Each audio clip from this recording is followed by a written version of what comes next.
Баршаңызға қайырлы күн достар. Бүгін сіздермен керемет ватрушки пирогын жасаймыз. Міндетті түрде соңына дейін қараңыздар. Ұнымызға жылы сүтімізді, еріген майымызды, ашытқымызды, тұзымызды, қантымызды және жұмыртқа салып, жұмсақ қамыр елеп аламыз. Достар, алдағы уақытта менің арнамда керемет рецепттер шығып тұрады. Соларды жіберіп алмау үшін каналға тіркеліп, қоңшаны басып қойыңыз.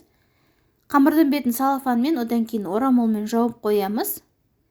Сүзбемізге бір жұмыртқамызды және бір ас қасық қаймағымызды салып, блендердің көмегімен жақсылап езіп аламыз.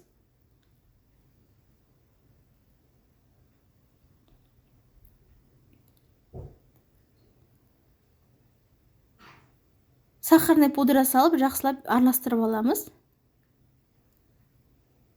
Қамырымызды дөңгелек қылып жайып аламыз. Осындай кез келген ыдыстың ізін қалдырып аласыздар.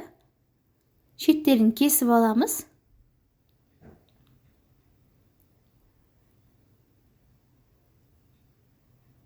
Шеттерін кесіп алған, осылай көріп тұрғаныздар. Қайырып шығамыз. Ортасына начинкамызды салып, шетіне жұмыртқаны жағып, қызып тұрған пешімізде пісіріп аламыз.